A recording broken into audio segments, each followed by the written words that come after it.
வணக்கம் நண்பர்களே. இன்னைக்கு நிஃப்டி 50 பார்த்தீங்கன்னா, கிட்டத்தட்ட ஒரு 183 பாயிண்ட் நெகட்டிவ்ல க்ளோஸ் ஆயிருக்கு. நேத்திய ப்ரீவியஸ் டே க்ளோசிங் இதில வந்து இன்னைக்கு ஓப்பன் ஹையா வந்துச்சு. இந்த ஓப்பன் ஹைய இன்னைக்கு கொஞ்சம் கூட தாண்டவே இல்ல. அப்படியே பார்த்தீங்கன்னா, டவுன்ல போனது கன்டினியூஸா டவுன்லயே போயிடுச்சு. காலையில பார்த்தீங்கன்னா, ஒரு 80, 90 பாயிண்ட் நெகட்டிவ்ல இருந்துச்சு. அதுக்கப்புறம் பார்த்தீங்கன்னா, போக போக கன்டினியூஸா இறங்கிக்கிட்டே இருந்தது. ஃபைனலா க்ளோஸ் ஆகும்போது பார்த்தீங்கன்னா, கிட்டத்தட்ட ஒரு 183 பாயிண்ட் நெகட்டிவ்ல க்ளோஸ் ஆயிருக்கு. இது இன்னைக்கு சொல்லப்போனா இது வந்து ஒரு ப்ராஃபிட் புக்கிங் மாரி தான் தெரியுது. ஏன்னா நேத்தி வந்து பார்த்தீங்கன்னா, கிட்டத்தட்ட ஒரு 440 பாயிண்ட் வரைக்கும் நல்லாவே ஏத்தி வச்சுட்டாங்க. இன்னைக்கு காம்போசிஷனா பார்த்தீங்கன்னா, இன்னைக்கு இறக்கிட்டு இருக்காங்க. ஸோ பொறுத்திருந்து பார்க்கலாம். எந்த அளவுக்கு டவுன்ல போகுதா, இல்ல அப்ல போகுதாங்கிறத பொறுத்திருந்து பார்த்துட்டு டிசைட் பண்ணிக்கலாம். அடுத்தது சென்செக்ஸ் பார்த்தீங்கன்னா, கிட்டத்தட்ட ஒரு 720 பாயிண்ட் நெகட்டிவ்ல போயிடுச்சு. நிஃப்டி பேங்க் பார்த்தீங்கன்னா, 616 பாயிண்ட் நெகட்டிவ்ல தான் க்ளோஸ் ஆயிருக்கு. நிஃப்டி ஐடி, நிஃப்டி ஃபார்மாலாம் நெகட்டிவ்ல தான் க்ளோஸ் ஆயிருக்கு. ஆட்டோ பார்த்தீங்கன்னா, ஒரு ஃப்ளாட்டா முடிஞ்சிருக்கு. ஒரு 11 பாயிண்ட் தான் நெகட்டிவ். மற்றபடி ஒண்ணும் பெரிய அளவுக்கு மூவ்மெண்ட் இல்ல. எனர்ஜி, எஃப்எம்சிஜிலாம் பார்த்தீங்கன்னா, ஒரு பாசிட்டிவான இதில தான் க்ளோஸ் ஆயிருக்கு. இன்னைக்கு நிஃப்டி 50ல டாப் கெய்னர் யார் வந்திருக்கான்னு பார்த்தீங்கன்னா, ஓஎன்ஜிசி தான் வந்திருக்காங்க. ஓஎன்ஜிசி பார்த்தீங்கன்னா, கிட்டத்தட்ட ஒரு 5% வரைக்கும் மேல நல்லா ஏறியிருக்கு. டாடா மோட்டார்ஸ் வந்து பார்த்தீங்கன்னா, ஒரு 3% மேல ஏறிடுச்சு. எஸ்பிஐ லைஃப், டைட்டனு, நெஸ்லே பார்த்தீங்கன்னா, கிட்டத்தட்ட 1% மேல நல்லாவே ஏறியிருக்கு. டாப் லூசர்ன்னு பார்த்தோம்னா, விப்ரோ வந்து பார்த்தீங்கன்னா, கிட்டத்தட்ட ஒரு 2.83% வந்து இறங்கிடுச்சு. ஹெச்டிஎஃப்சி பேங்க்கும் 2% மேல இறங்கியிருக்கு. அதானி போர்ட்ஸ், டெக் மஹேந்திராலாம் பார்த்தீங்கன்னா 2% மேலயும், சிப்லா வந்து பார்த்தீங்கன்னா 1% மேல நல்லாவே இறங்கியிருக்கு. இல்ல டாடா மோட்டார்ஸ் வந்து இன்னைக்கு டாப் கெய்னரா வரதுக்கு காரணம் என்னன்னு பார்த்தோம்னா, நம்ம நேத்தைய வீடியோலயே பார்த்துருந்தோம். கவர்மெண்ட் வந்து பிஎல்ஐ ஸ்கீம்ல வந்து இது கொடுக்க போறாங்க. கிட்டத்தட்ட ஒரு 250 கோடி வரைக்கும் ஃபண்ட் கொடுக்க போறதா சொல்லியிருந்தாங்க. ஸோ அந்த ஒரு நியூஸ் இம்பாக்ட்னால பார்த்தீங்கன்னா, இன்னைக்கு கிட்டத்தட்ட காலையில 4% மேல ஏறி இருந்தது. பட் ஃபைனலா க்ளோஸ் ஆகும்போது பார்த்தீங்கன்னா, 3% மேல தான் க்ளோஸ் ஆயிருக்கு. அதில இன்னொரு நியூஸ் என்னன்னா, அ சிஎல்எஸ்ஏ இந்தியா மாடல் போர்ட்ஃபோலியோல வந்து பார்த்தீங்கன்னா, டாடா மோட்டார்ஸ் வந்து ஆட் பண்ணியிருக்காங்க. ஸோ அந்த ஒரு நியூஸ் இம்பாக்ட்னாலயும் பார்த்தீங்கன்னா, டாடா மோட்டார்ஸ் வந்து இன்னைக்கு நல்ல ஒரு பாசிட்டிவ் ட்ரெண்ட்ல போயிருக்கு. இதில வந்து இன்னொரு விஷயம் என்னன்னா, ஹெச்டிஎஃப்சி பேங்க் வந்து அவங்க போர்ட்ஃபோலியோ வந்து ரிமூவ் பண்ணிட்டாங்க. அந்த ஒரு நியூஸ் இம்பாக்ட்னால தான் பார்த்தீங்கன்னா, ஹெச்டிஎஃப்சி பேங்க் பார்த்தீங்கன்னா, கிட்டத்தட்ட 2.53% வரைக்கும் நல்லாவே இறங்கியிருக்கு. ந பேங்க் நிஃப்டில பார்த்தீங்கன்னா, ஆக்சிஸ் பேங்க்கு, இந்துஸ்இண்ட் பேங்க்கு அதெல்லாம் பார்த்தீங்கன்னா, நல்ல ஒரு பாசிட்டிவ் மொமெண்டமா இன்னைக்கு குடுத்துருந்திருக்கு. இதுல நெகட்டிவ்ல போனது எதுன்னு பார்த்தீங்கன்னா, ஹெச்டிஎஃப்சி பேங்க்கும், ஐசிஐசிஐ பேங்க்கும் தான் ஒரு நெகட்டிவ்ல போயிடுச்சு. மற்றபடி எல்லா பேங்க் செக்டாருமே நல்லாவே ஏறி இருக்குது. கோடக் செக்யூரிட்டீஸ் பார்த்தீங்கன்னா, பஜாஜ் ஹவுசிங் ஃபினான்ஸ்க்கு சேல் ரேட்டிங் குடுத்துருக்காங்க. இப்ப கரண்ட் பிரைஸ் வந்து பார்த்தீங்கன்னா, கிட்டத்தட்ட ஒரு 126ன்னு இருக்குது.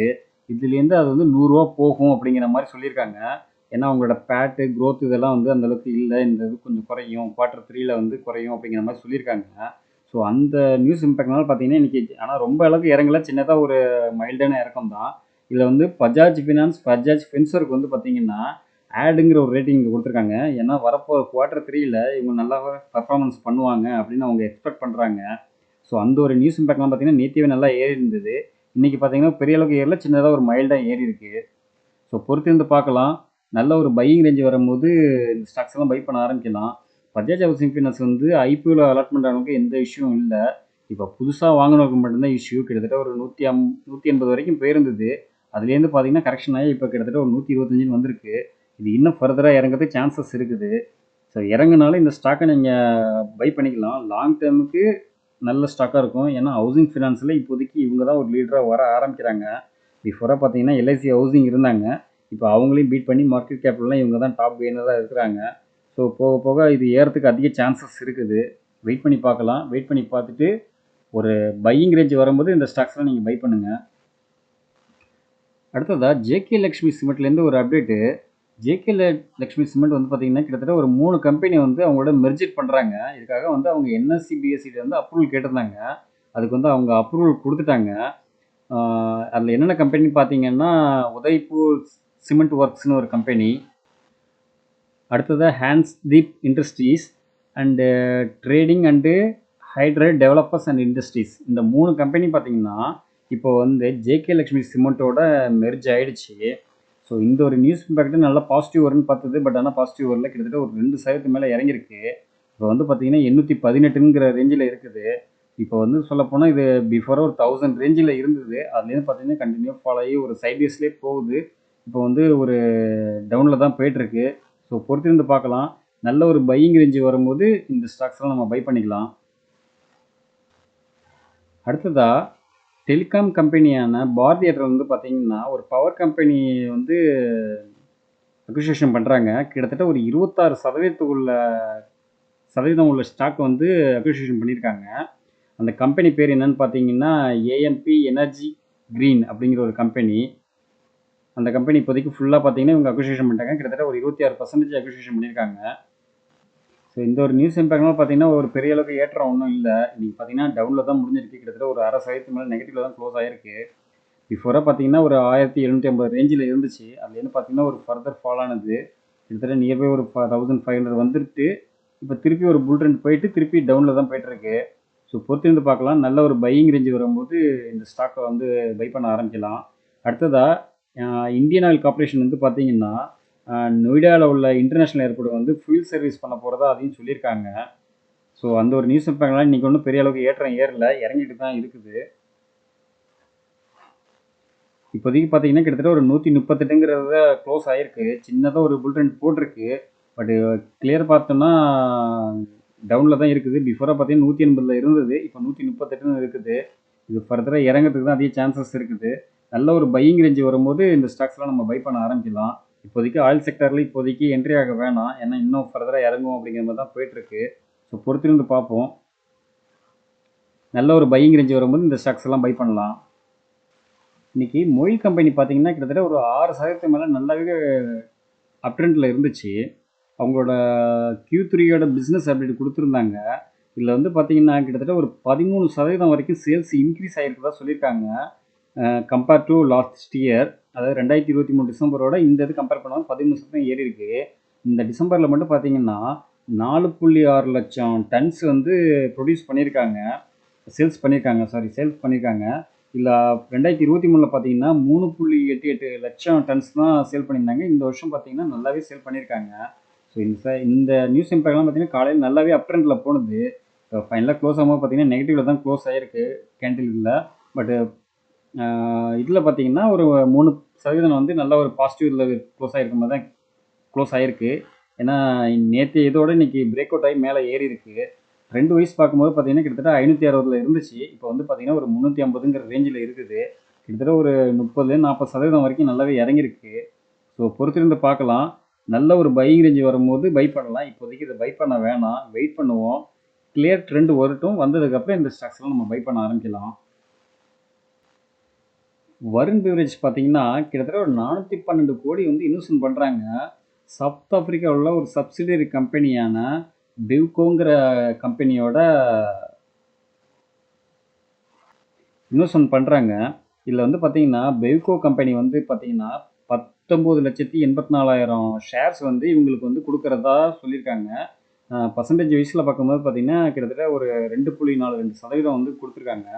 இந்த ஒரு நியூஸ் இம்பேக்ட்னால பார்த்தீங்கன்னா ஒன்றும் பாசிட்டிவான இதில் வரல. க்ளோஸ் ஆகும்போது பார்த்தீங்கன்னா 652ன்னு ரேஞ்சில் தான் க்ளோஸ் ஆகிருக்கு.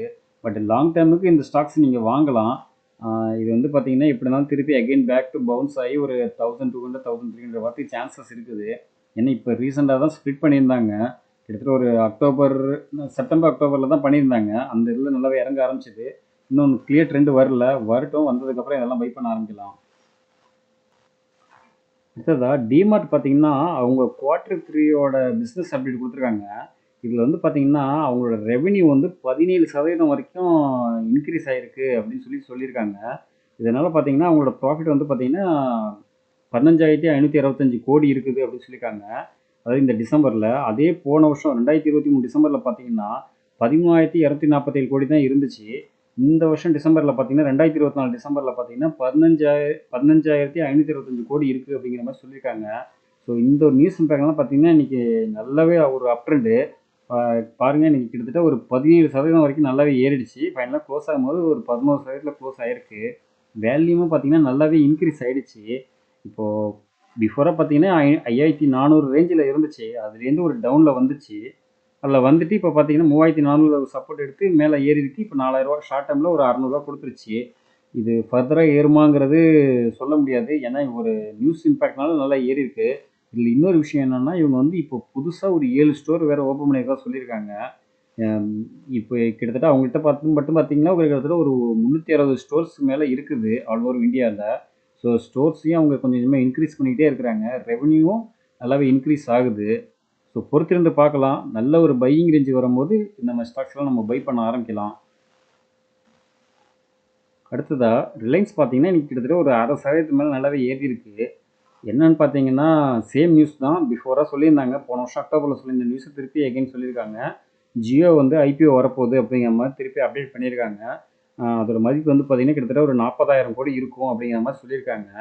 ஸோ அந்த ஒரு நியூஸ் இம்பாக்ட்லாம் பார்த்தீங்கன்னா இன்றைக்கி வேல்யூவும் இன்க்ரீஸ் ஆகிருக்கு, ப்ரைஸும் கொஞ்சம் இன்க்ரீஸ் ஆகிருக்கு. பட்டு என்னென்னா இது இன்னும் ஃபர்தராக இறங்கிறதுக்கு சான்சஸ் இருக்குது. ஆனால் இப்போலேருந்தே நம்ம அக்குமுலேட் பண்ணுறதா இருந்தால் பண்ண ஆரம்பிக்கலாம். இப்போலேருந்து பண்ணாலே நம்மளுக்கு நல்ல ஒரு பையிங் ரேஞ்சு வரும். பையிங் ரேஞ்சு வந்ததுக்கப்புறம் பார்த்தீங்கன்னா இன்னும் நல்லாவே நமக்கு லாங் டேர்முக்கு இது ஒரு நல்ல க்ரோத்தான ஸ்டாக்காக இருக்கும். அடுத்ததாக ஆப்கன் இன்ஃப்ராஸ்ட்ரக்சர்னு ஒரு கம்பெனிக்கு டிஆர்டிஓலேருந்து ஒரு ஆர்டர் ஒன்று கிடச்சிருக்கு. கிட்டத்தட்ட ஒரு 1085 கோடிக்கு வந்து கிடச்சிருக்கு. டிஃபென்ஸ் கம்பெனிலேருந்து கிடச்சிருக்கு. ஸோ இந்த நியூஸ் இம்பேக்ட்லாம் பார்த்தீங்கன்னா இன்றைக்கி கிட்டத்தட்ட ஒரு 6% நல்லாவே ஏறி இருந்தது ஸ்டாக்கு. கிட்டத்தட்ட ஒரு 52 வீக் ஹையை வந்து தொட்டிருந்தது. இப்போ க்ளோஸ் ஆகும்போது பார்த்தீங்கன்னா கிட்டத்தட்ட ஒரு 1.5% மேலே பாசிட்டிவ் க்ளோஸ் ஆகிருக்கு. இந்த கம்பெனி பார்த்தீங்கன்னா இப்போ ரீசெண்டாக தான் ஐபிஓவில் லான்ச் ஆனது. ஷார்ட் டைமில் நல்லாவே ப்ராஃபிட் கொடுத்துட்டே இருக்குது. இவங்களுக்கு ஆர்டரும் ஏகப்பட்டது கிடச்சிருக்கு. நம்ம லாஸ்ட் மந்த் வீடியோவில் கூட இந்த ஒரு ஏதோ கம்பெனி பற்றி பேசினோம். அப்போயே பார்த்தீங்கன்னா கிட்டத்தட்ட ஒரு 160 கோடிக்கு கிடச்சிருந்தது. இப்போ பார்த்தீங்கன்னா டிஃபென்ஸ் செக்டர்லேருந்து 1085 கோடிக்கு கிடச்சிருக்கு. ஸோ நல்ல ஒரு பையிங் ரேஞ்சு வரும்போது வாங்கலாம். இப்போ கொஞ்சம் ஹை வேல்யூவில் இருக்குது. இருந்தாலும் ஒரு சடன் ஃபால் வரும். அந்த டைமில் இந்த ஸ்டாக்ஸை நம்ம கன்சிடர் பண்ணி வாங்க ஆரம்பிக்கலாம். நீ கொடுத்த இன்ஃபர்மேஷன்லாம் யூஸ்ஃபுல்லாக இருக்கும்னு நினைக்கிறேன். அடுத்த இன்ஃபர்மேஷனை மீண்டும் அடுத்த வீடியோவில் சந்திப்போம். கொடுத்த இன்ஃபர்மேஷன் யூஸ்ஃபுல்லாக இருக்குன்னா நம்ம சேனலை லைக் பண்ணிட்டு சப்ஸ்கிரைப் பண்ணுங்கள். நன்றி நண்பர்களே.